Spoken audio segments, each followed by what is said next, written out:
5 miles above the earth, terrorists plot to bring our government to its knees. You can forget Washington. There's enough nerve agent here to wipe out half the eastern seaboard. Now, their job is to save 400 passengers in the air and 40 million people on the ground. In a mid-air war, locked in a race against time, Kurt Russell and Steven Seagal. We're not gonna make it, Fuhrer! Executive Decision, rated R, starts Friday, March 15th at a theater near you.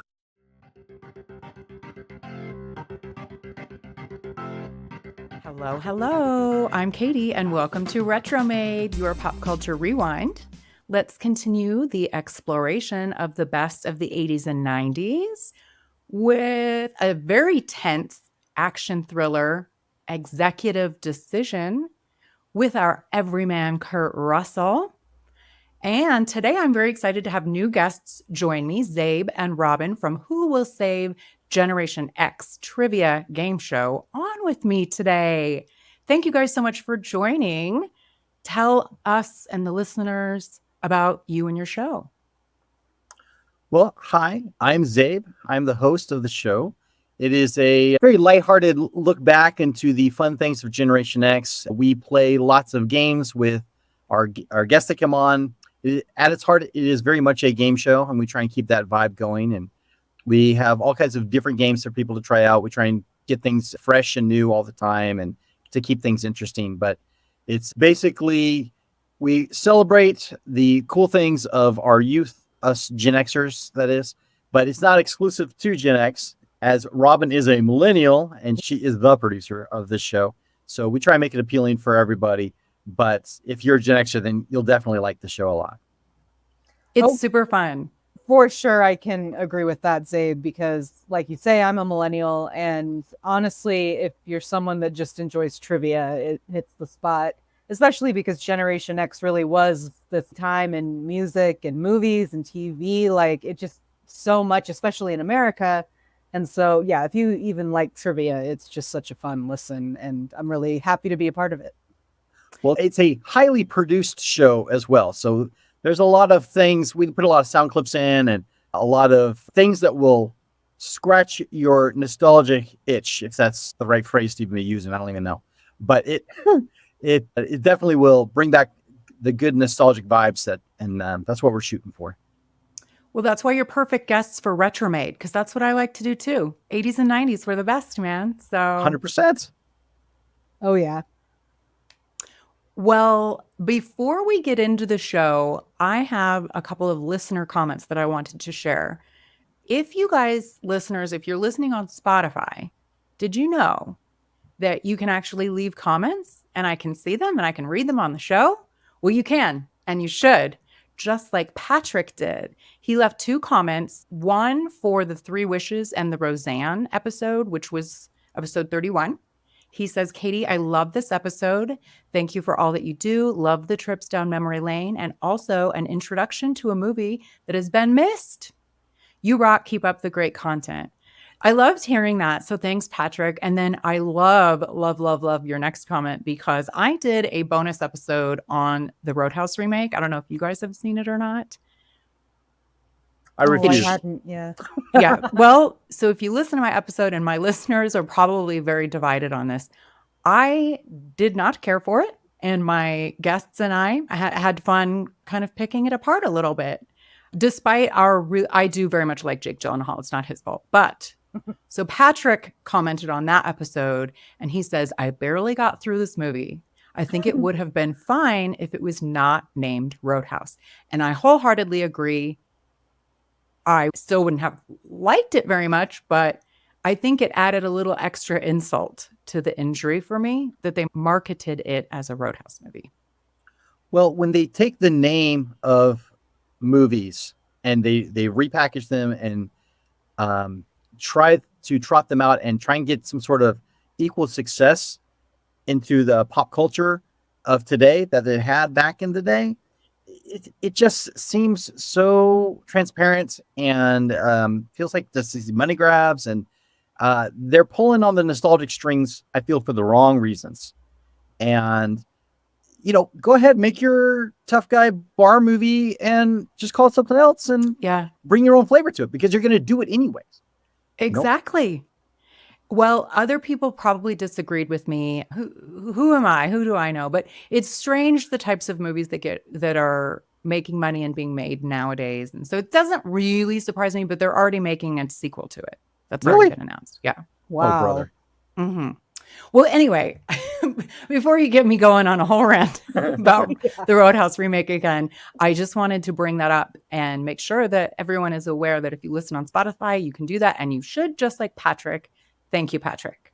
All right, now let's open the time capsule from March of 1996. Mid 90s is kind of my jam. You know, that's when I was like, I think I started high school in 96. So, you know, which of the popular TV at the time really kind of stuck out for whatever reason? For me, it would be Frasier for sure. And some of that is because my parents were massive, massive Cheers fans back in the day. And so I've definitely seen all of Cheers as well. But Frasier was one that I remember them watching when I was growing up. And it's one that when I was a teen, I ended up latching onto for reruns. And, you know, then DVR had come around and everything. So, you know, we could record that stuff. But love Frasier. So funny. I still love Kelsey Grammer to this day because of it. And it's, you know, also why I was willing to go back and try Cheers, which is also delightful. Did you watch the newly, what do they consider it? A reboot? Oh, yeah, because isn't it a continuation? You know, I it don't know. looks I didn't like see it. it looks like something I should enjoy. Like I think even some of the new additions are people that I like, but I can't imagine it's very good compared to the show, you know, the original. And so I really haven't tried it. But, you know, I guess get that money, Brenda or Frasier. What about you, Zabe? Well, I'm definitely the oldest person here on this episode. I was born in 73. And that puts me smack dab in the middle of Generation X. And I was 23 in 1996. And although television raised me, as it did many of my Gen X cohorts from the 70s all the way through the 80s and into the early 90s, because we come from the generation of very neglectful parents. I hope my parents don't ever hear this episode, but they Latchkey kids? Yeah, latchkey kids. You know, we were the first generation for widespread divorce, and as a necessity, they had to turn on the TV and let them babysit us. And you know, I don't look back with anything other than fond memories of my television godparents watching over me. But by the time 1996 rolls around, I'm an adult. You know, I've entered the workforce, and I'm working 60 to 80 hours a week by that point in my life. And oh yeah, I was a total workaholic from a very early age. And priorities had to be set, and television was something that really flew out the window for me. So you sent us a whole list of different things that we could talk about, and every single thing on the list here kind of passed me by. I've never seen an episode of Frasier. I was an adult already by the time 1996 came around. So a lot of these shows really just passed me by. Almost everything on your list that you have. Oh no. I never watched ER. I didn't watch Friends, really. I didn't watch Frasier. I've never seen an episode of Frasier even once. So I love Cheers, but I just never made the transition over to Frasier for whatever reason. So television of the mid 90s kind of passed me by. The well goes very deep with 80s TV, but that's not the episode I'm on. Did you catch any of them? Do you ever, like, in syndication, you didn't catch up with any of the shows, like, after their run by any chance? I caught up with Seinfeld for the most part, which I love.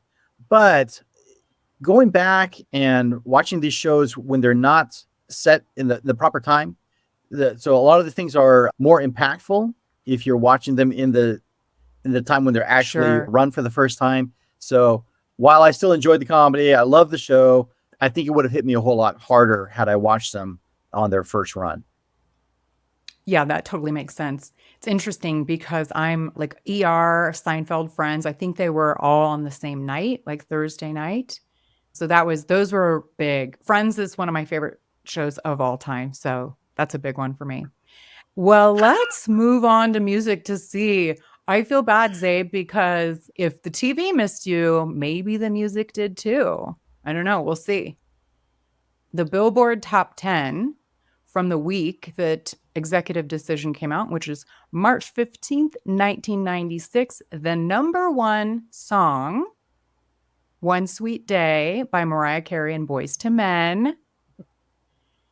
The next two are actually from a movie, from Waiting to Exhale.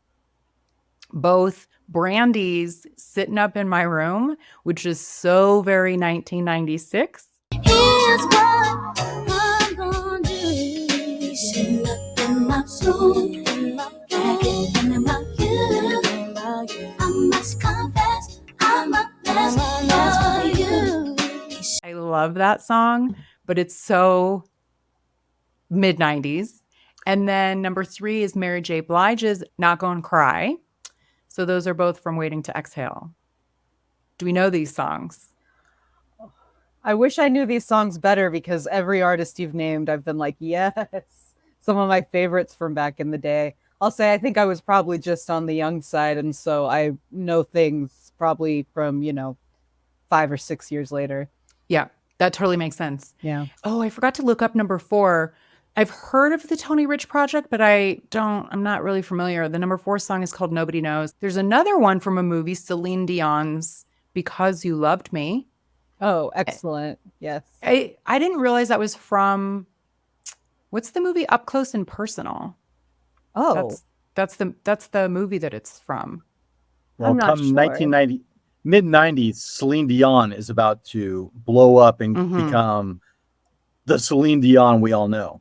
Was I think that 97 with Titanic. Titanic? Yeah. oh yeah. So all those songs that you just mentioned, once again, passed me by. It's not because I wasn't paying attention to music in the 90s, because I totally was. But I still to this day, I'm still kind of stuck in my bubble of the kind of music that I listen to. I mean, That tends to happen. Yeah. Us old men like that get stuck in our ways. I get that. I hear what you're saying, Katie. No, me too. I'm saying I do it too. Like Yeah. that. I think it's you have to take care to not let that happen. Meaning Absolutely. most people end up listening to what they listened to in high school and college forever. And then I know I do. I'm still listening to The Cure and The Smiths and Depeche Mode. And fortunately, all of those bands, well, not The Smiths, but Morrissey has carried on the torch. A lot of those remained relevant as I've gotten older. They still turned out awesome albums and great music. So I've been able to stay in touch with the bands that I love that have survived Continued through the 90s. Yeah, and continued on. I'm still waiting for The Cure's new album to come out. Robert Smith, if you're going to listen to this episode, we're all waiting for the new album. We want it out as soon as possible, please. He's gonna reply on. Please leave a comment on this episode on Spotify. Yeah, that's exactly what he's gonna do. So I'll keep you posted on that. Thank you. Mm-hmm. Okay, so the number 6 song is one that I had to look up because the title is called Missing. The group is Everything But the Girl. And I was like, what is that? It is that, I'll probably have to insert the clip, but for you guys, it's Sing it, Katie. Sing it. and I miss you like the deserts missed the rain. That song? Better place, and I miss you. Like the deserts miss the rain, and I miss you. You guys know that song? Yeah. I haven't thought about But- that one in years. Same, and I didn't know the name of the Everything But the Girl is the name of the group, and the title is Missing, and I wouldn't have known that. Down Low, in parentheses, Nobody Has to Know, is R. Kelly, featuring Ronald Isley. You know, back in the day, I really liked Ignition, but no bueno, R. Kelly. I know. You gotta go. Got to get out of He here. who shall not be named. Okay, I'm pretty sure you guys will know the next one. Do you remember the phenomenon that was Joan Osborne's One of Us? Yeah.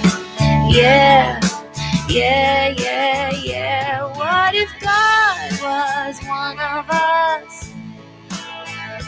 Just a slob like one of us. Just a stranger on the bus, trying to make his way home. That song made a lot of waves in the religious community, and yeah, I remember that. What if God was one of us? Did it make waves in the religious It community? did. Okay. Well, in my small, very conservative Christian community, that I was Oh, raised in, like it. So we talk a lot about the Satanic Panic on our Oh. podcast, from the and 80s yeah, and the 90s, I guess. Yeah. yeah, and the 90s, you know, and to today, even there's a lot of True. that going on, Yeah. even in the political climate we have today. Which this is not a political show, so we're gonna not mention it. However, that was one of them. So the Satanic Wait, did Panic, they not like the song? no, they did not like the song. Oh, really? 'Cause Why here's- not? Well, here is well, the song talks about the non-deification, if that's the word, of God. Like it's belittling the deity of God to say, what if he was one of just like a man or whatever. So, But I think that was a positive thing that she was saying. well, I'm sure she Right? did come from a positive thing, but Yeah. a lot. I mean, I don't know if you want this on your podcast, Katie, but I Yeah, have at feel it. that a lot of religious leaders of the day are just rich old white guys, and they don't want to hear a young woman talking about Yeah. God. Frankly, Yeah, I can see that. It's So- it just reminded me of what's her face ripping up the picture of the Pope. Oh, Sinead O'Connor, Sinead O'Connor, yeah. right? She caught a lot of flack for doing that as well, you know. But Mhm. she had a political message that she was saying, and it's unfortunate that we live in a society of men that don't want to hear women tell them what to do, and especially when it comes to religious topics, which is insane and stupid and foolish. And so I remember that making a lot of waves back I in remember the the day. video. I loved it. I really liked it. Oh, I can picture her face. She had a nose ring, I think. It was her Sinead? face, the close up. No, Joan Osborne in the video. Oh, yeah. yeah. I couldn't pick her out of a lineup. I couldn't tell you what she looked like. I was too busy selling flowers for 80 hours a week back then. Bless you. Yeah, she's not Anne Osborne, is she? I don't think so. No. Yeah. She's I was Do you not- gonna mean say, from do you mean like Ozzy? like Stanley? Is that what you Ozzy, mean? Sharon? Yeah. Oh, I don't know. I don't think so. I don't think so. Yeah. Sorry, I assumed that if that was the case, y'all would be like, yeah, Robin, come on, get with it. She would sing the song, "What if God ate a bat's head?" Yeah. That's the song she'd be singing if she was related to Ozzy. Yeah, it's probably just a very common last name. Yeah. The Gin Blossoms, very 90s, has the number 9 song with Follow You Down Till I Hear It From You, Mhm. which I don't know about you, Robin, but Empire Records was like epic for me. Maybe you're too young for it, but the movie Empire Records, No, I was too young for that one, unfortunately. it's on that soundtrack, and I picture that movie with that song. Well, I love that song. I was literally just listening to it this week. It's on one of my work playlists. Oh, nice. It's Yeah. very 90s. I miss Oh, the yeah. 90s now that we're going through these. Now, the last one I had to look up too because the name of it is Be My Lover. The group is La Bouche. I'm not sure I'm pronouncing that correctly, but it is that techno song that's like, you want to be my lover, la da da da da da da da. Like that one. You know what I'm I'm talking not about? sure It's a I know techno- that one. Well, I'll insert it. La da da dee da da da da. La da da dee da da da da. La da da dee da da da da da dee da. La dee da da da da da. Be my lover, wanna be my lover. I remember the band name La Bouche, but I couldn't pick You that do? song out. But I remember the name, right? I don't. So okay. I would, yeah, I do remember the name. So I don't know. I'm thinking right around the mid 90s, we see the harbingers of the downfall of modern music as it turns into, boy, I'm going to have a lot of people hating me. It's a bunch of old people like us, anyways. Well, you know, I don't want to be that old man saying, well, music was better in my day. You darn kids, you know, get off my lawn. But Get off my lawn. there's a reason why we're struggling to come up with some of the names of these bands and remember who they even were. These were top 10 bands in the middle of the 90s, if you give us that same list from the 80s, I would bet that even I think Robin would know a lot of those bands, being a Mhm. millennial from the 80s, even more than some of these 90s bands. And that is just to say that they didn't make quite the same punch in the pop culture as those 80 bands. Now, I have a theory about that.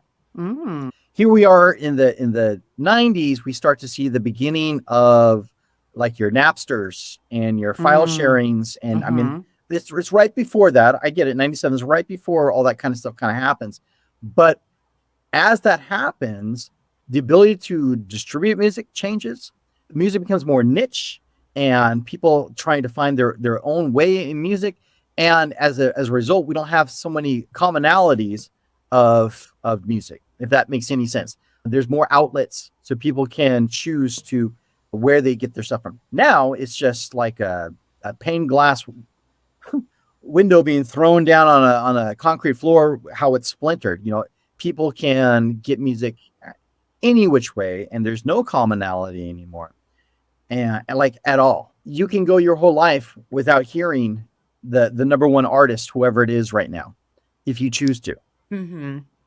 And so, and I think we start to see that around this time in the timeline, where music really becomes fractured, and people aren't as connected musically as they were previous to that.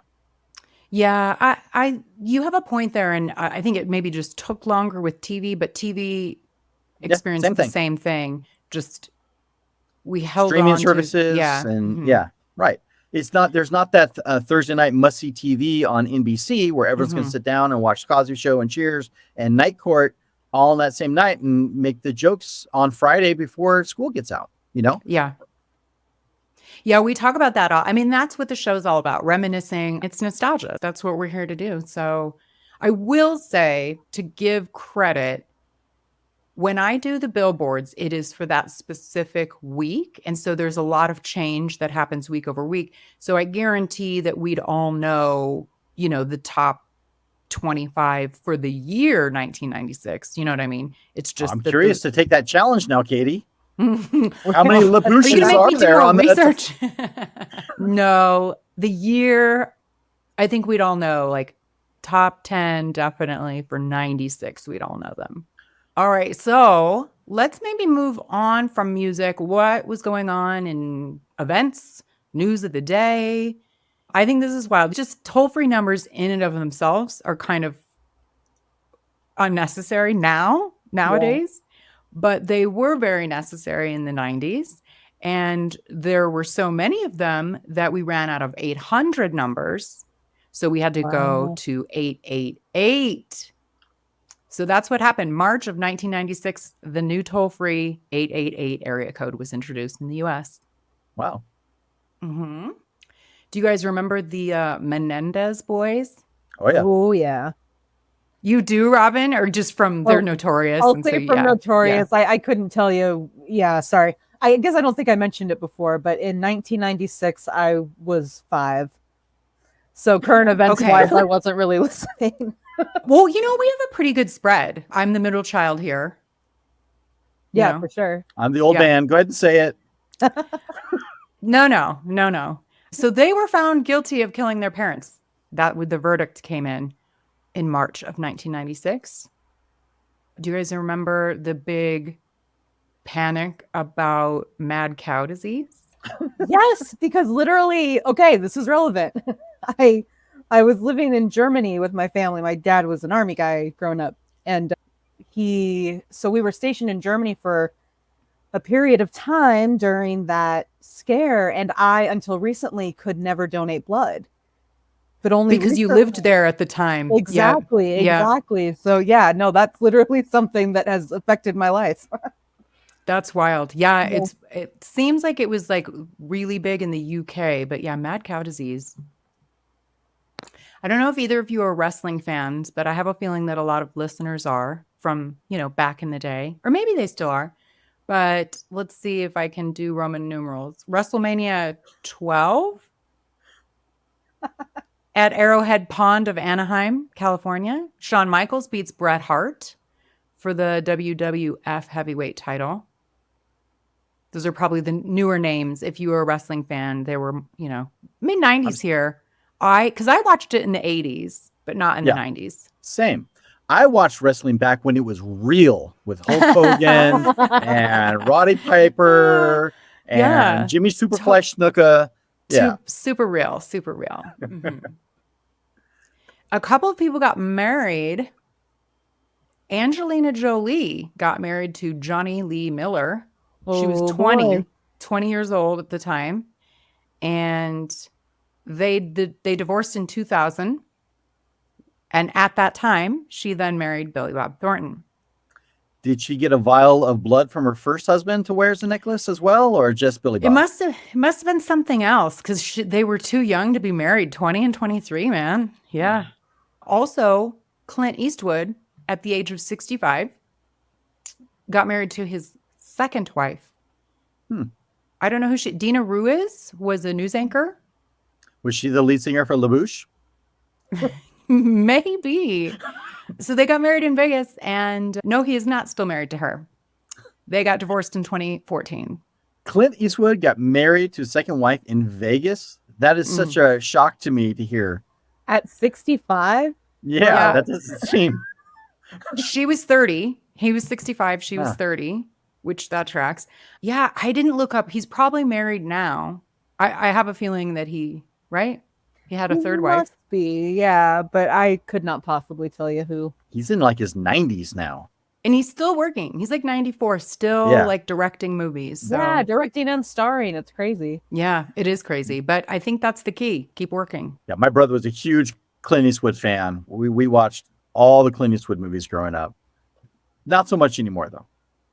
Yeah, I really like his son because he's very good looking. Scott.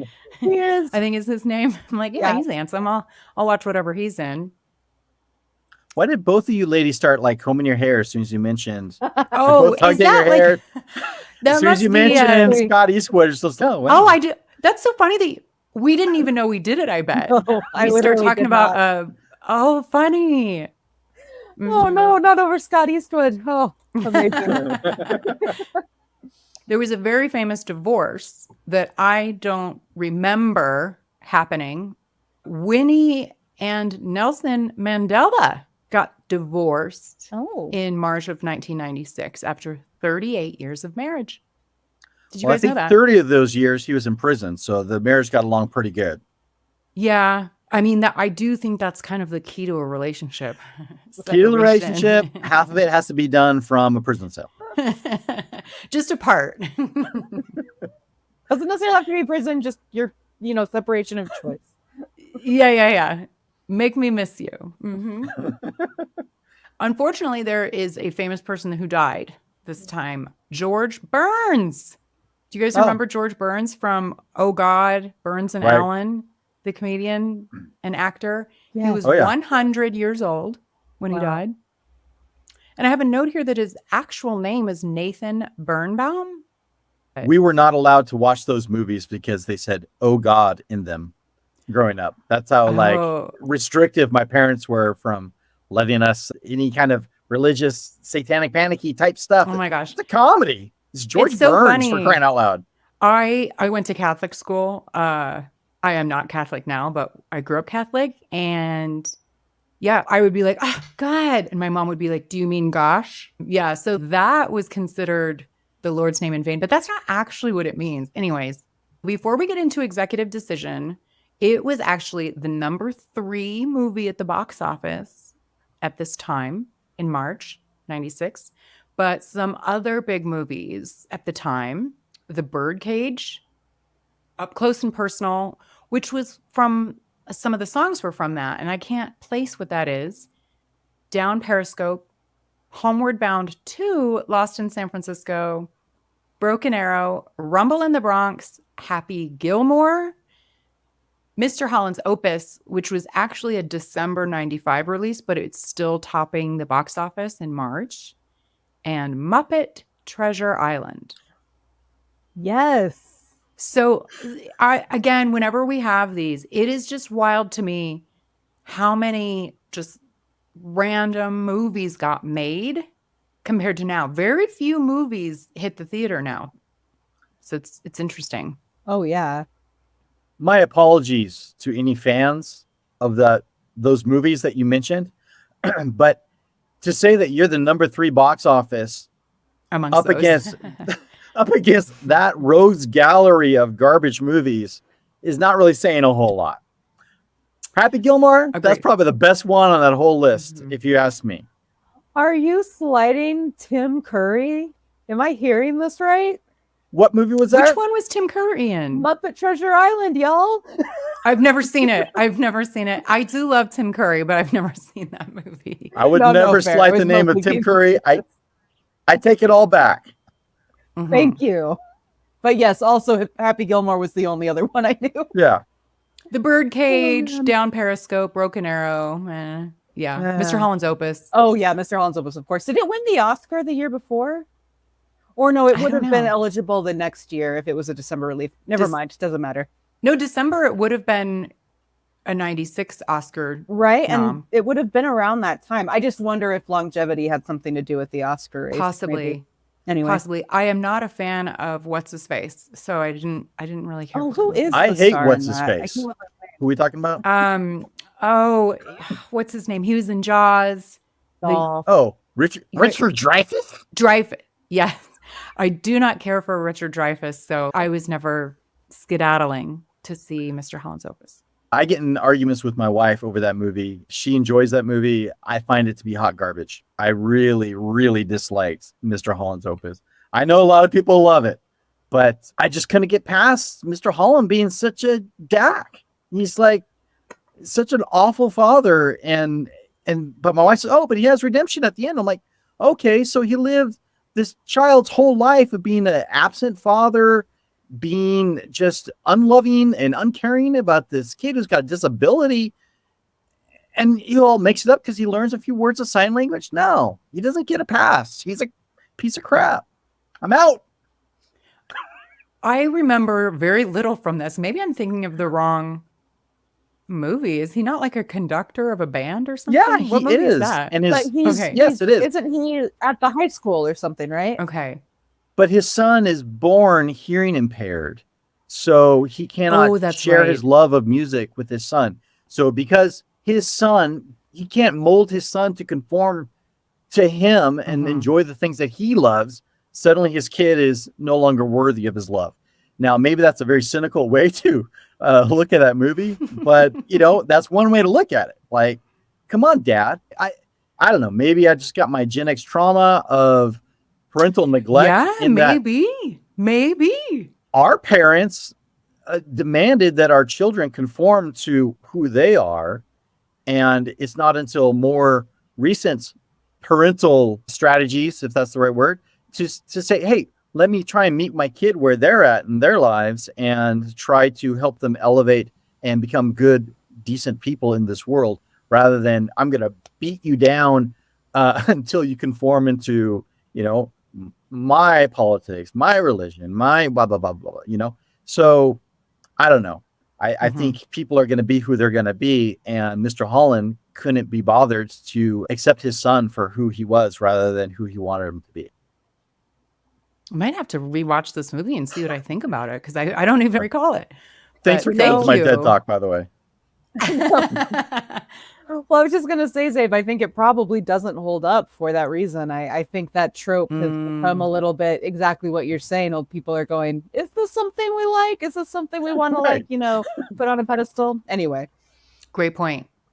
Well, I have a couple questions for you too before we jump into our executive decision discussion. So, and also, listeners, if you're new, this entire season of Retromade, season 1, I have dedicated to Patrick Swayze and Kurt Russell, who I have dubbed the ultimate everyman, right? Absolutely. Do you either have any thoughts or fandom or anything that you want to share about either of them? I Go first, Robin. I was probably, this is probably, with streaming and everything, I get to go back and revisit stuff from the time. So it's probably coming after the fact, but oh my gosh, I just love them both. With Kurt, a lot of it, frankly, is simply because I think he and Goldie Hawn are fabulous. Mhm. Love their daughter, Kate Hudson. You know what I mean? So that's important to me. And then Patrick Swayze, I mean, when did he pass? Because I think I remember it, but I don't. 09. I think 09. 09, yeah. So it was around the time I was in high school. And I remember being sad about it because just all of, like, his movie is amazing. That one SNL sketch where Oh my God. where he's a I love male it. dancer. Oh yeah. Like, I mean, I just think he's wonderful. I wish we were still getting content from him, but Mm-hmm. Well said. So, absolutely love Kurt Russell from the moment that I ever saw anything he was in. From Escape from New York, from the minute you see Snake Plissken doing his Snake Plissken-y things, you love Kurt Russell. You move on to things like Big Trouble in Little China. How can you not love Kurt Russell and that movie? Even though a lot of people pan that movie, they just don't get it, I think. They don't get it. If you hate that movie, you just don't understand what it's about. Oh my God. It's one of the best. I love it so much. But he's so great because he can go do like a rom-com in Overboard. Kurt Russell can do anything. Do action movie like Tango and Cash. I don't know. I can't remember if he's Tango or Cash, but he's so awesome. He should be both. So He's Cash. is he Cash? Okay. Gabe thank you. Cash. Yeah. It took me a minute to think about it because I love Right. Stallone too. So Right. Anyway, But if you go can on. hold your own with Sylvester Stallone, right? I mean, he's a force of nature, and he does, right? So I always love Kurt Russell. So when it came to Patrick Stewart, however, no, I'm talking about Patrick Stewart. Oh. Patrick Stewart, the bald guy from Next Generation Star Trek. yeah. Okay. What does he have to do with it? He's got nothing to do with it, but I'm covering up the fact that I mispronounced Patrick Swayze's name. And I'm trying to make it sound as if I'm meant to do that. You're like, no, that's what I meant to say. Sorry, Patrick Stewart's always very near to my brain. So yeah, Okay. he's very close to in my train of thought. Patrick Swayze, please forgive me. I had a very toxic older brother. And as the youngest, you kind of take your cues from your older siblings. And my brother, like I said, super toxic. And if he hated something, it really put a dark cloud over it in the house. So you naturally you just become prone to also disliking what your older siblings may dislike. Anyways, he hated Patrick Swayze. And as a result, like I had a negative opinion of Patrick Swayze for years and years and years. Although I liked the movies he was in, Wait. I liked everything he did. Time out. How is it possible to hate? I can see not loving, but hate Patrick Swayze? You He's have so to know. nice. You have to know my brother to understand this. The guy can hate anything if he sets his mind to it. Okay. Like I said, Okay. super toxic. I'm not saying he's right about it. In fact, he's 100% wrong about his hatred for Patrick Swayze. I think some girl he had a crush on said, "Oh, Patrick Swayze, he's so dreamy." And so suddenly, what that guy, Twinkle Toes dancing guy, so he, Oh yeah. for I can stupid see reasons a as certain well. type of guy thinking he's making that same joke, the Twinkle Toes dancing guy. Well, Yeah, he'll kick your ass too. And Yeah, let me tell you 100%. what. It's We all jealousy. want him. Yeah. At its heart, it's just jealousy, right? He Mhm. feels the same way about any heartthrob. You're Johnny Depp, he hates Johnny Depp. He hates Leonardo DiCaprio he hates that guy. Any dude who gets the ladies and he hates them because he's jealous. Weird. Anyway. Okay. I hope he never hears this episode too. Hope none of my family hears this episode. Let's just put that out there. No, I want you to share it on your socials. Well, my listeners can listen to it, but anyways. So I grew up with this like really negative view of Patrick Swayze, and as I got older and broke out from that dark shadow that he put over me, I'm like, Patrick Swayze is awesome. What's not to love about Patrick Swayze? So my favorite Patrick Swayze movie is Uncommon Valor. Did you listen to my And- Uncommon Valor episode? So as I'm preparing for this episode, that was the first one I went to, first one I Okay. listened to. And I'll be honest with you, Katie, I folded my arms. I'm like, all upset that I wasn't able to be on that episode because that's the one I really wanted to be on. When she said Yeah. Patrick Swayze, that's the first thing I thought of. I'm like, okay, let's see if these guys that she has on can do justice to this movie the way I would do it. And I want to tell you, Katie, you made the right choice by having them on instead of me. Oh, Because they I'll were have to let them awesome. know. They were great, even with that guy's really fake British accent. It was a great episode, and and they had much more intelligent things to say about it than I would ever have. So good on them, and it was a great episode. If your listeners haven't checked out that episode yet, I highly recommend it. I think it was a great one. Thanks for the plug. Yeah, sure. I plugged people to listen to your show while they're listening to your show. I don't know if that works, but Well, it does because it's not the most well-known movie. So some people might Oh. only listen to the episodes of movies they know, you know? they're missing out. I got a lot to say about that movie, but we're not reviewing that movie. But suffice to say, Patrick Swayze is great.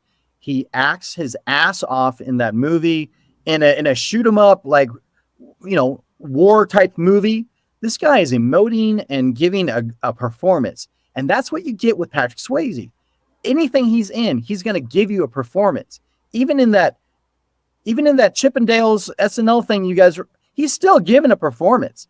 And that's what propels the good actors are just the pretty faces to the real people that has a craft and really applies themselves to the craft of acting. And that's what Patrick Swayze did. R.I.P. Patrick Swayze. I want to say publicly, I was wrong about you, and I apologize for ever having a negative thought about you ever in my life.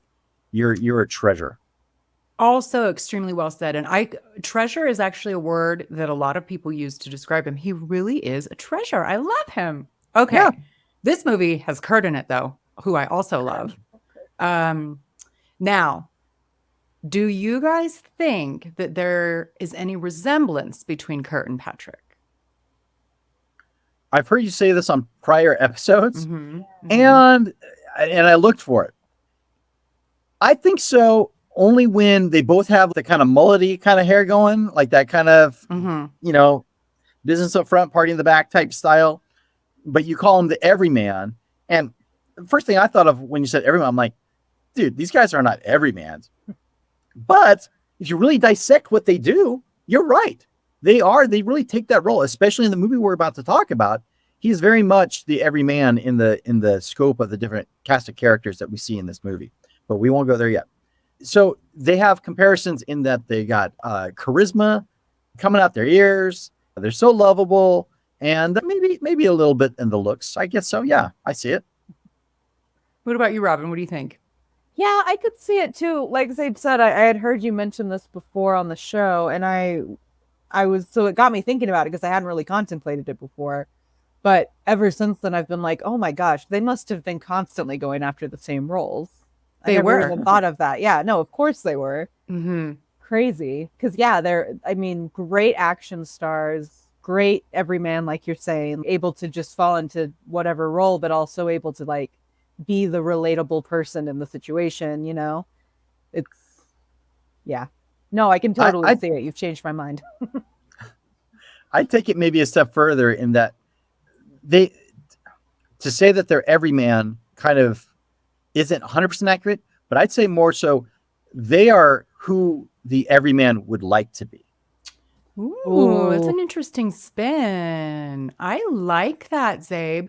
The reason I kind of dubbed them that was that they kind of were in the era of the superhuman action stars like Arnold and Sly, and they were, I guess, more known for their acting and could still do the action. They could do anything essentially, including the action. Yeah, but I like that. That's who the everyman wants to be. That's the relatable piece that an everyman has. Like, But and everybody always says, I can picture myself having a beer with them. Yeah. I don't see Sly or Arnold Schwarzenegger being able to carry a movie like dressed in drag, like Tu Wan Fu, Thanks for Everything, Julie Newmar, right? So they However, really, Kurt was dressed in drag in Tango and Cash, if you recall, for a minute. right. I'm saying he can do that. Is what I'm saying. Oh, yeah. I don't see Sly and Schwarzenegger being able to pull that off. Oh, no. Arnold can be pregnant and have a baby, but not dressed as a woman. He can't. Yeah, that was an odd one, Junior. Yeah. He had a flight of odd ones. Mm-hmm. I really liked Twins, though. I like Danny Sure. DeVito a lot. Oh, yeah. All right, you guys, without further ado, shall we get into the movie executive decision?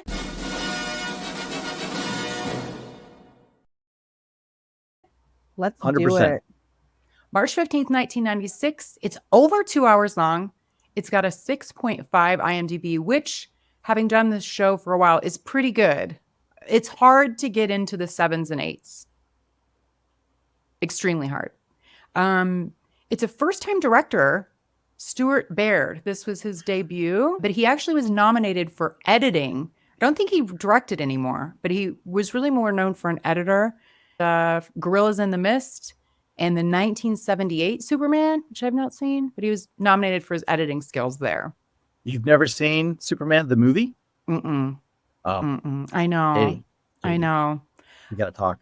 I admittedly am not big on superhero movies, with the Okay. exception of Batman. Okay. No interested. Comic books taught me how to read, so I'm a I'm a big nerd when it comes to all that kind of stuff. I do see the enormous cultural impact that they had. I still like you, Katie. We can still be Oh, I friends. know. You're going to hate me, though. If you listen, I have not seen Star Wars. Okay. Oh no, my Wow. connection's getting bad. I don't think I can continue with the podcast. Sorry. I know. Certain. Oh my God. Yeah, I know. But, I like all the other stuff, 80s and 90s related. I will say that the writers here, it's kind of an interesting mix that they wrote. It's Jim and John Thomas, a brother duo. The other things that they wrote were Predator, awesome, and Wild Wild West, Oh, which seems very different. But yeah, I did not know I those think movies that- were written by the same people. me neither. Well, Well, come on. There's definitely shades between this movie and Predator, right? Mhm. I mean, they got their multicultural special forces team going in to take care of the situation, all with their colorful cast of characters, right? That is so funny that you say that. It didn't even occur to me. But it was a multicultural team. Yeah. They all got cool names like Dutch and Doc and Cappy and all that kind Kathy. of stuff. Yeah. Yeah. Mm-hmm. Well, we have Kurt Russell as our star here, and he plays David Grant, who is the intelligence consultant. And if you guys have not seen this movie in like 30-ish years, here's a quick recap. Terrorists take over a 747 bound from Athens to Washington, D.C., supposedly to effect the release of their leader. Intelligence expert David Grant suspects another reason and convinces the military that the plane should not be allowed to enter U.S. airspace. An assault mission is devised using a specially equipped plane that is designed for mid-air crew transfers. And Grant finds himself aboard the 747 with a team of military anti-terrorists who have to defuse a bomb and overpower the terrorists. So that's the situation we're in. And we have our Kurt Russell as doctor. He's even got a PhD, David Grant. Halle Berry is in this, which I did not recall. I'm not sure if I've seen this. I'm sure I've seen it before. I just maybe wasn't paying attention. But she plays the flight attendant, Jean, who is very helpful to the special ops team. Okay, here's what I found interesting. Steven Seagal. Okay, he is who I remembered being in this movie. He plays Lieutenant Colonel Austin Travis. And What a name. you guys, so he actually in the end credits, Steven Seagal is listed second, second build. Yeah. but he was not listed at all in the opening credits. Did you notice that? I thought it said and Steven Seagal because we were, and maybe, I'm I missed wrong. it. No, maybe I missed it. Because I was watching it with a couple siblings and my boyfriend, and we were like, John Leguizamo's name was first in the opening credits? That's wild. And we were trying to figure out why. And then about 15 minutes into the movie, we were like, oh, that's why. Yeah, I had not recalled that. We'll get into that in a second. Not but to yeah. spoil anything. Yeah. No. But to your point, John Leguizamo plays, his name is Rat, Special Forces guy. And listeners, we talked about him because he was in To Wong Fu. So we talked about him in that episode. Oliver Platt, we also talked about in a previous Retromade episode. He plays the airplane engineer. Cahill is his name. And he was also in Tall Tale with Patrick Swayze. So listen to that episode if you haven't. Speaking of Cappy, Joe Morton plays Cappy. He's another one of the Special Forces guys, and he specializes in bombs. He looked kind of familiar to me, but I couldn't place him. But you might know him from, he was in Terminator 2, Zack Snyder's Justice League, tons of TV work, including, I didn't watch the show, but maybe I should now, Rowan Pope on Scandal. Did you guys see that show? Oh, That must be her either husband or brother. I think husband, but it must have been after I stopped watching. I watched the first season and a half of it. Yeah, and then apparently he was also in Speed playing the captain of a squad who defuses bombs. So that must be his specialty. This guy is, oh boy, guy's a lunatic. So Joe Morton is we love Joe Morton, right? He's a fine actor, in all honesty. He was great in T2. He brought a lot of humanity to that role as the dude who's about to bring about the AI overlords in Skynet. However, he is a method actor. And in this movie, are we giving away some spoilers here? Yeah, no, have at it. I think I know where you're going, but please tell us. So in this movie, he gets a spinal cord injury and spends 90% of the very long 2-hour movie strapped to a gurney through duct tape. And as a method actor, he spent the entire 43 days that they filmed this movie duct taped to a gurney and acting as if he in real life had a spinal cord injury. So when shooting wraps for this movie, his muscle had atrophied to the point that when he walked out, he tore both of his Achilles tendons. Oh, both of them. Oh my God. Yeah. So he suffered really life-altering injuries, method acting as a person who suffered life-altering injuries. So that can be taken acting a little bit too far, but he's great. He's good even in this movie. He's good. I really don't know him very well. I need to start. I'm going to have to watch maybe Scandal or something, but that's absolutely insane. Yeah, I just called him T2 guy the whole time when I was watching the movie in my head. But I haven't seen that in so long. Okay, yeah, I have to rewatch. But he's really good. That dying scene he does in T2, it's good. It's good work. We have a sir. We have a sir in this movie. So there's the main terrorist guy, who his name is El Said Yafa. He's the terrorist leader, and he's played by Andreas Katsoulas. We actually talked about him because he was in the Next of Kin episode. And then I don't know if it was his secondhand, his lieutenant of the terrorist group, Naji Hassan, is played by a Sir David Suchet, I believe is how you pronounce it. That's David Suchet? Yeah. Oh my gosh. Sir David Suchet. Yeah. Poirot. Yeah. TV show. Mm-hmm. I'm sorry, you're blowing my mind here. I knew him, but I didn't even clock that it was him. I never looked it up. Wow. Yeah, I mean, he's like a stage actor too, known for A Perfect Murder, The Bank Job, and that TV series, which I've not seen. BAFTA nominee. He didn't look familiar to me, but he's like very well accomplished. Yeah. I thought with a name like David Suchet, he'd be the lead singer of La Bouche. Yeah, good callback. I like it. Really good. And then a very familiar face to me because I love Law and Order SVU. BD Wong is Louis, one of the other Special Forces people.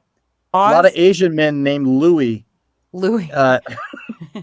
I feel like they cast these characters after they were all written. And no, you're going to play Louis. Yeah. I think BD Wong's haircut does a lot of his acting in this movie. Mm-hmm. The flat top. Yep. Yeah. He leans heavy into that. This is a different kind of role for BD Wong. He's playing like a tough guy, like shooting fools. It's good for him. I thought the same thing. Very atypical. It was great. I mean, and he Yeah, looked good. he did. I'm just not Yeah. used to seeing him in that kind of a role. Yeah. No, he and John both looked great. That was one of the first things I wrote down. I was like, wow. Really He good and era who? for them. Which one? Oh, And John. John Leguizamo, yeah. You guys, I knew he was in this. And the first scene is they're trying to capture something like a, They get the nerve gas. yes, the nerve gas. So it's this mission and they have paint on their faces. We can see it's special ops guys in the scene. And I knew John was in this, but I didn't recognize him until he spoke. And I'm like, oh, that's him. Oh my gosh. Yeah. My question for everyone listening is, if you remember the movie, they're doing this nighttime raid to try and get these terrorists to get the nerve gas. And they're coming in with their guns, and they got their fatigues on, they got all their stuff, and they're doing the nighttime raid, and they got white makeup on their faces. Did you guys notice that? They have Yeah, that was weird. they have little Yeah. white, like, guys, the first rule of nighttime sneaky ops, like, don't paint your faces white. I feel like it was both black and white. I don't know if they were trying to camouflage or Well, something. I don't just have a podcast. I also have a makeup tutorial YouTube page, and you got to put the Okay. white base down before you Oh, do. You got your got it. foundation, Katie, and then you Mhm. put on the layers. That's it. hmm Yeah. I mentioned before that I'm an Army brat, and I grew up with a dad sitting next to me on the couch going, now here's why this is all wrong.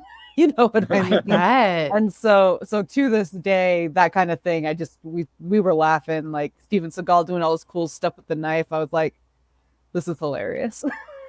I would love to watch this movie with your dad. Oh yeah. That would be so fun. He came in at one point and said, Steven Seagal's in this. That's why I haven't seen it. And then he left. Uh-huh. Now, on that point, okay. I will say I am so not a fan of Steven Seagal, like at all, for so many reasons. I don't leave his behavior out of it. He's a horrible actor. But I will say I was a little surprised he wasn't bad in this. Granted, he's in it for 15 minutes, but yeah. Yeah, your dad could have watched most of this movie, Robin, because I know. Steven Seagal is like barely in it. I'm going to tell him he should check it out. He still looks all right. He hasn't gone off the deep end looks-wise yet, you know? I don't know. He's wearing a very obvious wig in this movie. Well, yeah. You look at his hair, look the at it wig. really close. It's super wiggy. Of course it is. But yeah, I mean, he's not obese yet, you know? No, and maybe it was simply because they, his time was limited, and so they just got to keep the gold of his acting. But The gold. It was not a bad. I was expecting it to be a lot more, cheesy and over the top and everything. But it wasn't a bad performance for the Yeah, role. I thought he was pretty restrained. I'm like, wow, okay. Restrained. He's like catatonic. That's him acting though. It's just, hey, and Oh, just yeah. like staring at the camera and hey, that's all he like basically does, and like bosses everyone around. And he just tells everyone what to do, and they just do it for no apparent reason. You know what I'm saying? Like, It's like the acting of the guys following his orders was like making him seem like he was giving a good performance as a leader. Actually, that's maybe what it was, Robin. wonder, I yeah. yeah, Well- he's in the movie for 15 minutes or whatever it Or really whatever it is. was, Like yeah. the amount of screen time is very short, but in that short amount of time, he was able to get into fights with most every actor listed in this movie Mhm. and directors and producers. Nobody had anything good to say about working with Steven Seagal in this movie or in life, I guess. He's just a kind of cantankerous kind of dude. Well, let's talk about that then. Like the drama and the rumors surrounding why Steven Seagal was in this for such a short amount of time. Well, I did read that he is a draw somehow in some other countries. I did read that his face was added to the covers and the posters for some of the foreign markets like Indonesia, Germany, Dutch cinema posters, VHS corners, blah, blah, blah. Wow. Because he was popular there. Yeah. And, I got a theory on that. oh, okay.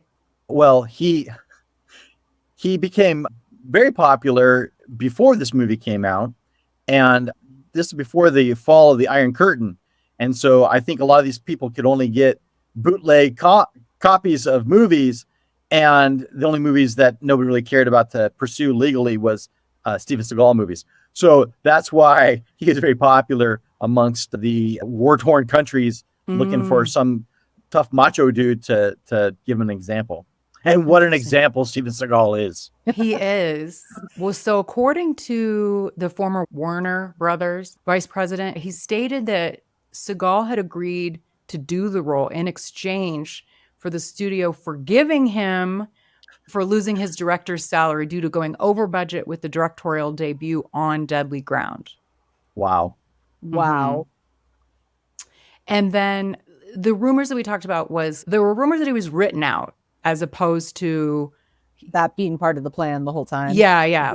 The forward facing publicly is that was just we were wowed by it. I actually was like, oh shit, Steven Seagal's dead. Okay. Yeah. Because I didn't remember watching this movie.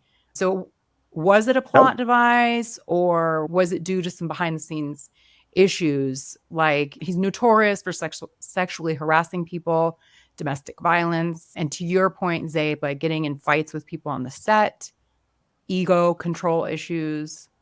So when they're flying up in the stealth fighter or whatever plane that was, and they get the little like suction cuppy thing up into the bottom of the airliner, and they make such a big deal out of it all.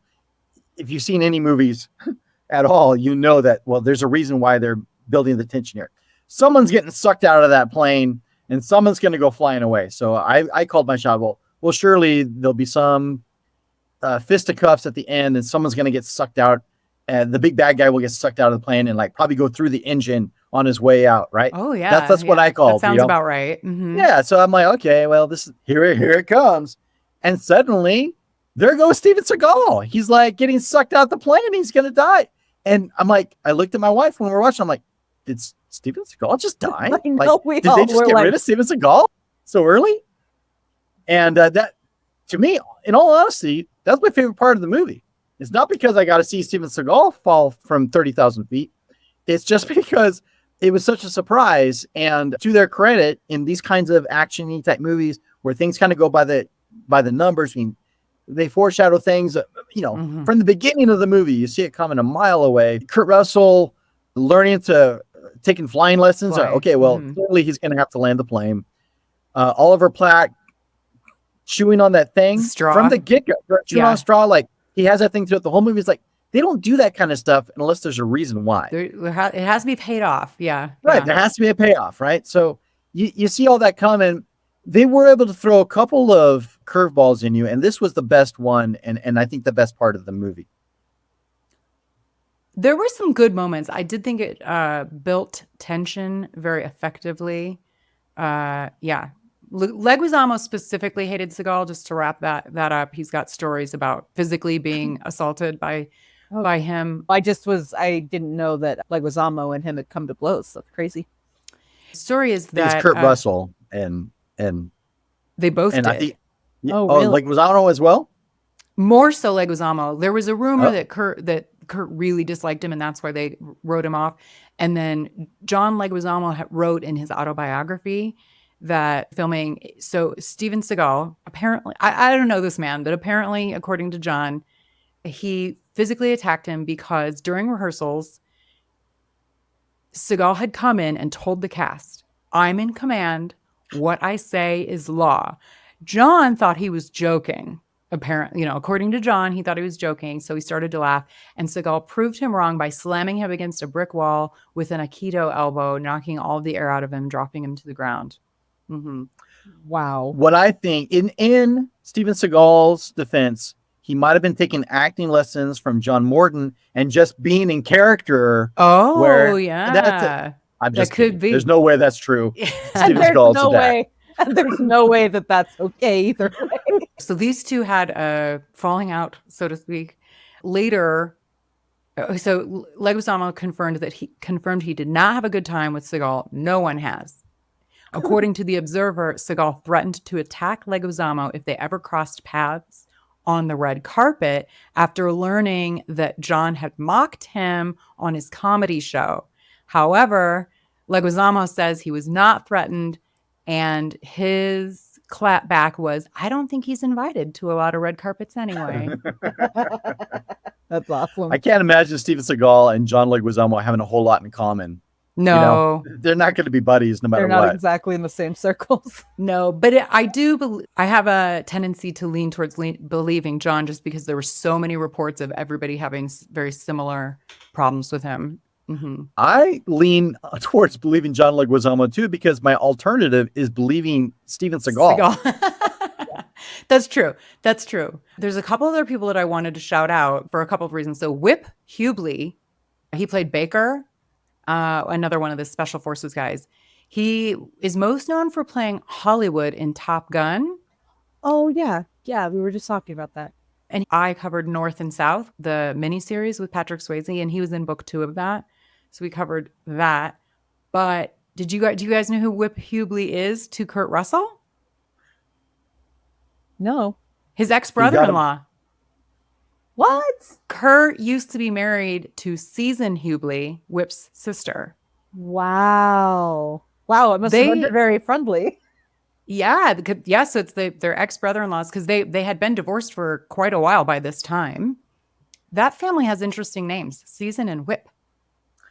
And then an actor who Kurt really respects, and I do too, and he's been in 4 movies with Kurt, J.T. Walsh. He played the high-profile senator that ends up getting shot, Senator Mavros. So we've already talked about J.T. Walsh because he was also in Breakdown with Kurt and Backdraft, and then this movie, and then a yet to be covered in season 1, Tequila Sunrise. So he and Kurt, 4 movies together. That guy's in a lot of stuff. He always plays kind of the same kind of dude. That's like, he's always in a suit, or always like wearing a tie or something like that. Except for in Breakdown, he plays a trucker. Oh, well. Yeah. No, he's a really good actor. I do quite like him. And then I'm sure you guys clocked the old Marla Maples as one of the other flight attendants. Oh, yeah. I did. Oh, yeah. She doesn't have one line of dialogue, I think, in the whole movie. She just kind of like pantomimes. Reacts. And you see her kind of, and just kind of whispers and stuff. You're right. I think at one point she said Halle Berry's name. Yeah, I she think did. I kept confusing yeah. her with the blonde lady at the very beginning that like They started looked with Halle similar. Berry. Yeah, I got them. Anyway. And Are you guys talking about Elaine, Joan Wilder's sister from Romancing the Stone?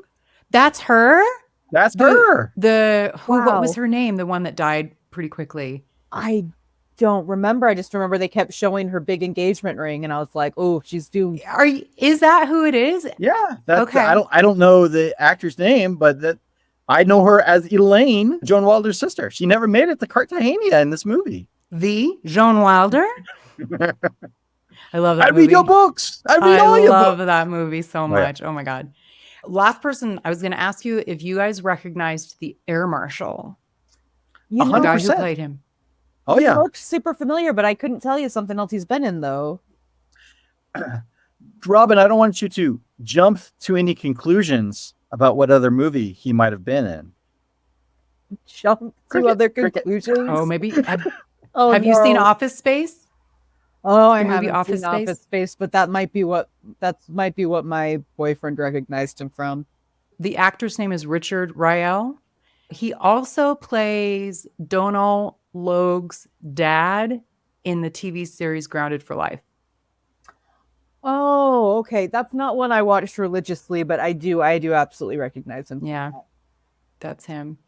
Jerry Goldsmith did the music. Very, very, very, very famous Jerry Goldsmith. What did you guys think of the music? So I have got thoughts. I love Jerry Goldsmith. That guy's a legend in this business. Mhm. But I tell you, when I'm watching the end of this movie and Kurt Russell's trying to land this plane, it almost looked like a shot-for-shot remake of 1980s airplane movie. Like it's coming in, like the wheels break, there's a Oh. fire on it, it swerves out of control and like nose dives down. But the music sounded exactly like that scene too to me. And I leaned over my wife and said, as it's crashing down, I'm like, we just want to say good luck. We're all counting on you. And it's almost felt like a parody at that point. Oh, it's funny because it's like the genre has just continued to create more of the same movie that Airplane already parodied. Right. Yeah. Right. Yeah. But I couldn't help but notice, like, it almost looked shot for shot to me.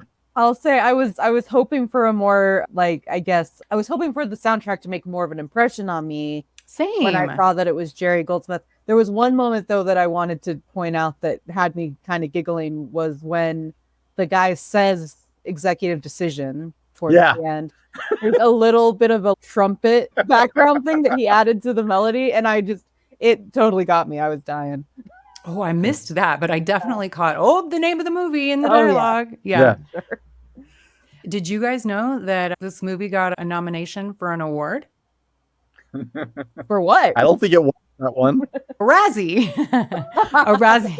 a Razzie nom for Seagal, worst supporting actor, which is ironic because I actually thought he wasn't that bad. Because we were just saying, as they go, not the worst. That's so funny. Mhm. It made a ton of money though. $55 million is what they spent on it. 122 Wow. gross. What were you, Zabe? Do you have thoughts about the? I have lots of thoughts about the money this movie made, or rather the money that the distribution company lost. Oh, really? Oh, yeah. Okay, so this movie has a very interesting distribution deal between Paramount and Warner Brothers. It was originally a Paramount movie, but they worked a deal to swap the rights for executive decision to go to another movie because they had a similar budget, $55 million. So Paramount switched the rights for executive decision for the rights for Forrest Gump. So how'd that work out well for you, Warner Brothers? Gump went on to make about $680 million, and executive decision barely made back their production budget. 680 was what Forrest Gump made? Wow. I think that's just domestically. I'm not sure about that, but I think it's just domestically. Okay. But Gump also went on to win 6 Academy Awards, and the soundtrack alone for Forrest Gump made more money than executive decision did. That I can picture my double disc CD for that Same. soundtrack that I had. Yeah, I had it Forrest too. Gump. That's it. Oh, you know what? I think I was reading something about that. The reason for the swap was like something to do with Rain Man. They didn't want to be perceived as having 2 big movies with someone with challenges. Wow. Oh, yeah. Like come I out get at the it. same time. When was Rain Man? I thought that was way earlier though. I think Rain Man, Huh? I thought I Rain mean, Man was 20. 98, but I could be wrong. I was thinking it was like 89. I don't know. Oh, could be. Well, If only there was a device. if only that I had know. the 88. 88. 19 Okay. That's weird 1988. though, because this was, unless, I feel like a lot of times movies, they talk about them for like years before they actually get made. So maybe that has Yeah. something to do with it. Maybe they could have Maybe. been in production around the same time. I don't know. Mhm. Interesting. So have you guys both seen this movie before, rewatching it for the show? It was my first time seeing it. I was too busy watching Forrest Gump back in the day to watch this in the theater. So this was the first time for me as well, which I'm kind of surprised that this movie passed me by, because this would have been the kind of movie that was up my alley, mid 90s. Yeah, but 20-something I missed it. guy. Yeah. But it had Steven Seagal in it. So why do I want to go and watch it? I know it's going to be garbage.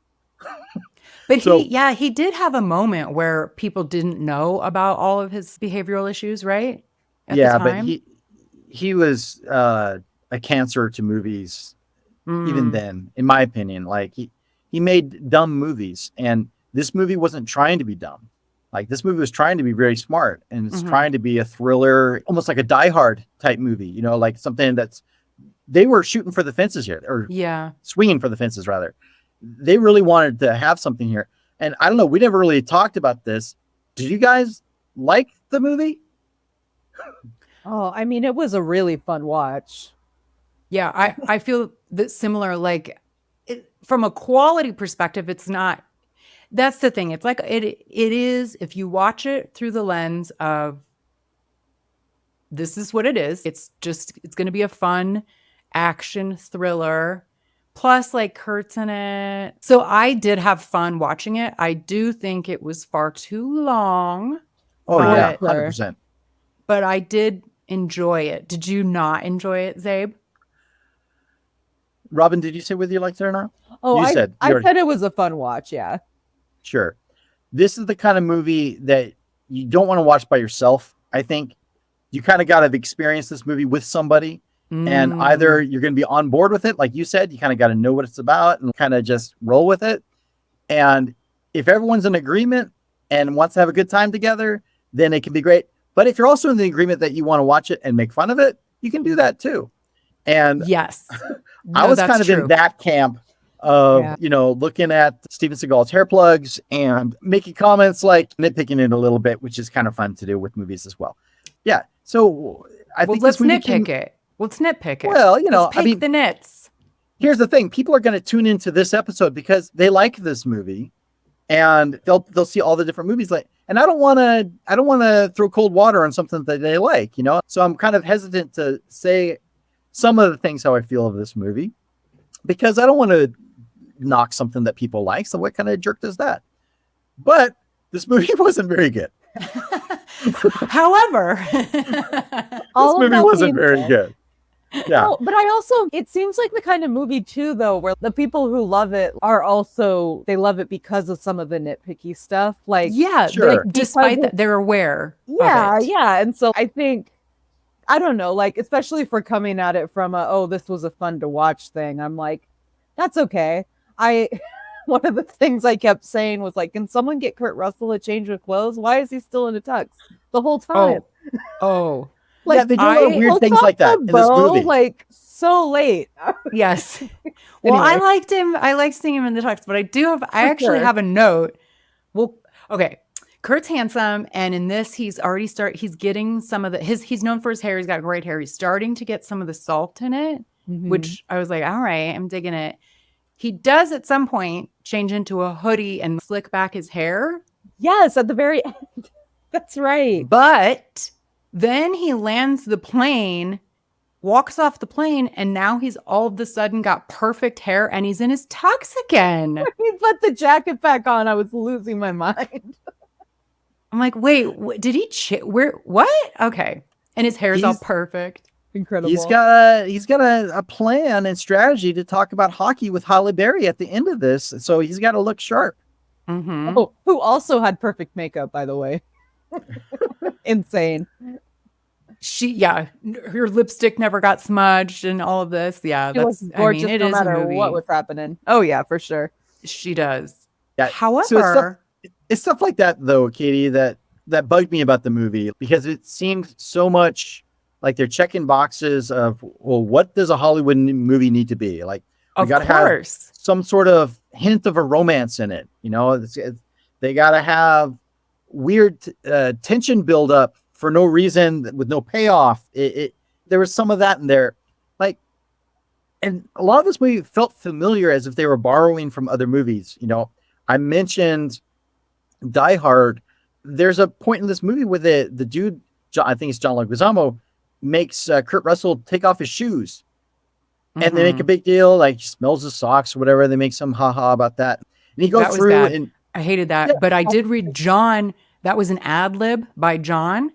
And Uh-huh. Kurt was not a fan. Like they got in an argument about it. That is And- amazing. I like the line way more now. I hated it. There were a couple jokes that I'm like, ugh. But to your point about this is a template, you got to throw in some one-liners. right, but why? So he takes off his shoes, he goes, does his thing, he comes back, puts his Yeah. shoes back on. Like, are we watching an episode of Mr. Rogers' Neighborhood, or why is he Well, like, he's like, he literally takes his shoes off and puts on a sweater in this movie? This is Mr. Rogers. well, because he's in a tux and he's got the dress shoes, and it was supposed to be like all these like the special ops guys, and then this clean guy literally in a tux, and he, but he has to get his hands dirty, and through their experience together, at the end of the movie, they have respect for him. Again, it's a trope. It is a tropey Yeah. movie for sure, but it's the mid-90s. What do you want? Yeah. Oh no, for sure. And I love a good trope. I guess I'm going, oh, okay, that does give the whole tux situation a little bit more meaning than I was like initially thinking. Anyway. This movie was made during an era in the 90s where every action film required a tension-filled moment where a star have to be like dangled on some sort of wire harness. That wire harness thing bugged the crap out of me. It's like, it seems so pointless. It's like, well, we can't just have them crawling around in this fuselage or whatever. Well, we why got to it make was it there? Because it's cool. It's cool. Well, it's very cool. They're in 30,000 feet. There's ice on the thing. That thing's not pressurized out there. I don't think that part of the plane is pressurized. It I have certainly no isn't idea. insulated. Because they Well, they do show they have to like wipe off some of the ice Yeah, they use or frost. Right. So in this movie, another thing that drives me crazy is also during a time where every sort of electronic device had to have a sound effect attached to it. Every keystroke had to have a clickety clack and a boop, boop, and a sweep, and like the radar's making noise, the hard drive's making noise, and the bomb. Everything electronics making a ton of noise, except for the power tools that they use to drill holes through metal and to sneak the cameras through. It's like, come on, guys. Again, it's like that was popcorn movie, but- high tech in 1996. They were trying to showcase that, right? Okay, metal and a drill bit still make noise. There's no silencer Yeah, for no, metal. I'm just giving you a hard time. I'm like, again, because I watched it through the lens of I know what I'm getting myself into with this Sure. movie. But movies like that are still fun to poke fun at. Yeah. Yeah. I mean, so in the I enjoyed 90s watching it. Don't get me wrong. I enjoyed watching the movie. I'm glad I watched it. And I had a big bucket of popcorn and soda, and I just enjoyed the hell out of it. So It is a I popcorn don't, movie for Yeah. sure. But like for real though, I'm actually curious. Robin, you might know because you come from a military family. Is that a thing that can happen? This plane The stealth plane that I have? docks to another plane and then you can get on another plane? Like, is that a thing that can happen? I have never heard of that before. And honestly, I wish I had asked my dad before I came up because I don't think he saw that part. Because I kept being like, okay, this is cool, but seems insane. And I was literally thinking, if they do this without anyone on the big plane noticing, then that's like extra. That's so lame. So I actually enjoyed that for a minute. It was really like messing with the big plane, right? Mm-hmm. But one thing I did think that was actually clever about it, my boyfriend pointed it out to me, was the ship name was Remora, Mm-hmm. which is a kind of fish that they latch onto sharks and then they like ride around on the shark. That's Isn't that interesting? brilliant. Yeah, isn't that interesting? Oh, I missed that. I'm too dumb. Okay. Oh, same. I would not have known. I was really glad he was there to tell me. But I I love thought that. I thought that was cool. And honestly, God, part of me really wants it to be possible. But I have a feeling no. Like I remember at one point the engineer said, "Oh, we're just entering the jet stream," but then they go under the plane, and I'm like, shouldn't the jet stream be effing with them again? So I feel like there's some like stuff you with have to that. go past something and then there's like a pocket blind maybe. spot. Yeah. Yeah. It's kind of, and then Well, I mean, there were a lot of things that I'm like, wow. I mean, it's an action thriller in the mid 90s was not grounded in reality. I feel like. oh no, and nor should it be. Also, how easy is it to get explosives and guns on planes? Because there were lots of them. Yeah, this was definitely before 2001. Good Lord.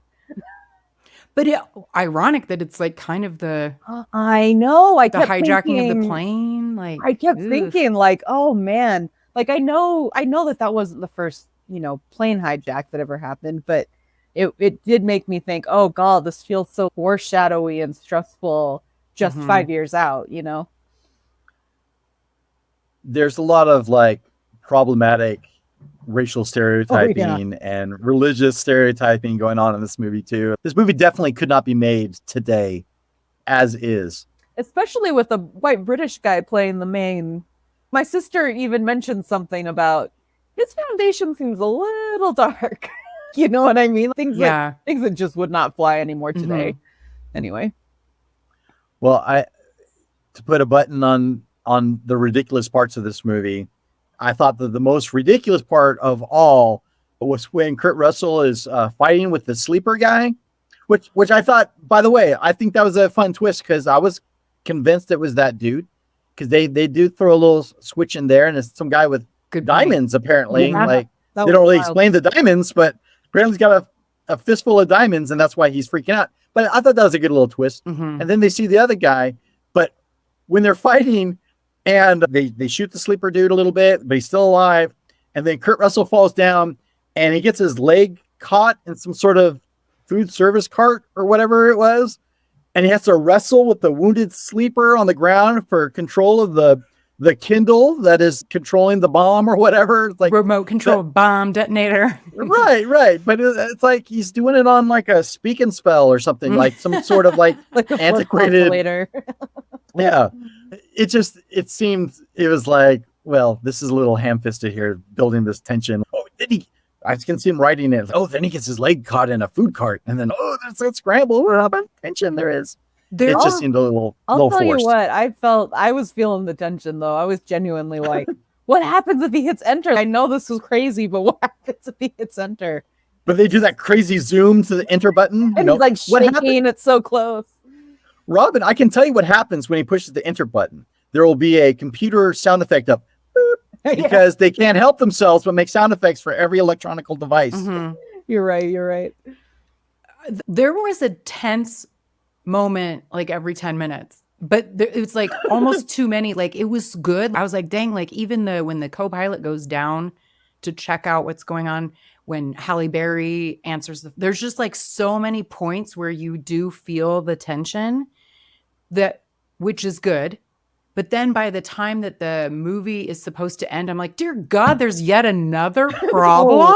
By the Yeah. time they're landing the plane, I was back to kind of laughing again because I was like, oh, this is wild. Like We're how looking many at the manual? problems This is amazing. do they? Oh, and then he misses there's Yes. how many fake outs are there of like, okay, we're safe now. You're know, right. You're right. Yeah. I think that's for me. I was like, it was too many. I'm like, Jesus. But I did feel the tension Oh yeah. regardless. So there were, you Yeah. know. This movie needed some judicious editing, 100%. Mhm. But a little factoid here. I think one of the reasons why it goes on so long or feels long is because there's a lot of aircraft porn going on in this movie. Yeah. If you're a fan of F-14 Tomcats taking off from aircraft carriers, this movie's got you covered because Mhm. there's plenty of it. And one fun little fact was those jets were on loan from the Navy, Mhm. and there were a squadron called the Jolly Rogers. And this was like one of their final missions, is something I read. And when I was watching it, I was thinking like, wow, the models that they use for this movie, they look really good. Like, I really believe that those are fighter jets Mhm. escorting this plane. And then I read more about it. I'm like, oh, wait, They were. because they really were. Yeah. That's They pretty really- cool. That's Yeah, a cool so- fact. Yeah, they really went all out. And like I said, their hearts were in the right place with this movie. And they really wanted to make something special. And some of the actors literally gave their body up for this movie. And you can't throw too many rocks at that, because people really tried their best and people put a lot of work into this Good movie. point. Marla Maples wasn't one of them, and neither was Steven Seagal. However, those who did put a lot of work into it, like, my hat's off to you. The movie was successful in parts, but there's parts of the movie that really were unsuccessful and weighed the movie down as a whole, in my opinion. Although I'm glad I watched it. I'm glad I only rented it and didn't have to buy it. And because I don't think I'd watch it again unless someone said, hey, I've never seen this movie. Are you interested? And we wanted to share a bucket of popcorn and have a good time talking about it. So if that's you listening out there and you've never seen it, then know what you're getting into and check it out. You know, you might like it more than I did. And that's good too. I love those as we're nearing the close. Those are some great thoughts. A couple bits of trivia. Are you guys aware that Kurt Russell actually in real life does have a pilot's license? He has I several. don't think I knew. Yeah. that. Yeah. Cool. Both he and Patrick, they share that too. They're both That's have awesome. pilot's license. Yeah. Yeah. And so Halle Berry did not want to do this movie. And there wasn't anything spectacular about her role. I don't know. Like she was fine. And I like her. But I guess this was her first $1 million payday. They gave her. Oh, So she changed. She Good was like, for her. okay, yeah, I'll do that for $1 million. And then, of course, the guy gets the girl in the end. So when he asks her, when they're done, when this whole ordeal is finally over, David Grant, aka Kurt Russell, asks her if she likes hockey, because at the beginning of the movie we see him asking a woman the same, like he's trying to pick up a woman, and she says, "Hockey? No, I only like baseball." Well, at the time, she was married to the then Atlanta Braves outfielder, David Justice. So it was a little nod, a little. Oh, that's so Well, not. cute. Mhm, That's really cute. mhm. I think the most fake part of this movie apart from Steven Seagal's hair, the other most fake part of this movie is that Kurt Russell would go for Halle Berry. I'm sorry. Kurt Russell's way too good for Halle Berry. I'm just calling it as it is right now. Oh yeah. Shake your head at me all you want. This is wild. This is a wild take, Sage. It is, It's- it is only because most men drool over Halle Berry. Oh, I mean, come on. No, not even a little bit. She's okay. This isn't the let's make fun of Halle Berry podcast, so I'll keep my feelings to myself. But Kurt Well, I Russell, ca- Kurt Russell, guys. Dude, let me tell you what. I hear you. You know, I'm not going to give you such a hard time, Zabe, because that's how I felt about the woman who played Kurt's wife in Breakdown. She was lovely, but I didn't think she was pretty enough for Halle Kurt Berry's Russell. lovely too. She's a lovely woman, and like you said, like a lot of dudes drool over her, but I mean, not guys of caliber of Kurt Russell. Come on now. Hey, everybody's got their own taste. So I'll stay out of that.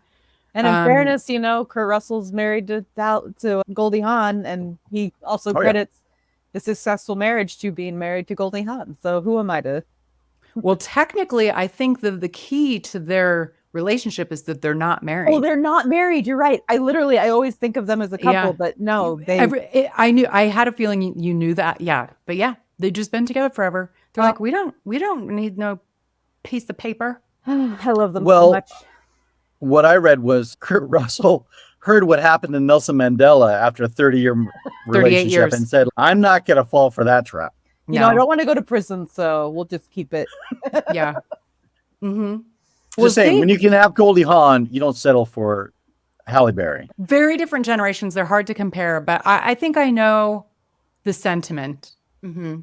Well, Zabe, you had some really great closing thoughts. Robin, do you have any final thoughts before we wrap up? Just that it was, I mean, I was excited to hear it was a Kurt Russell starring action movie from the, 90s and 80s. And discovering the podcast was a huge amount of fun. And I feel like I have this whole list of more movies like this to check out. But yeah, I got to say, I wouldn't give it an Oscar myself, but I did really enjoy it. So. Well, thank you guys so much for joining me. I am having a blast with you guys, so I hope that you feel the same. But you must remind us where we can find you and your show. Find us at whowillsavegenx.com.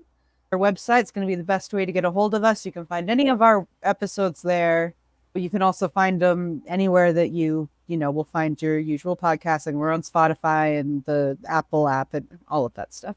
And then on our Instagram, we're at whowillsavegenx, right, Zabe?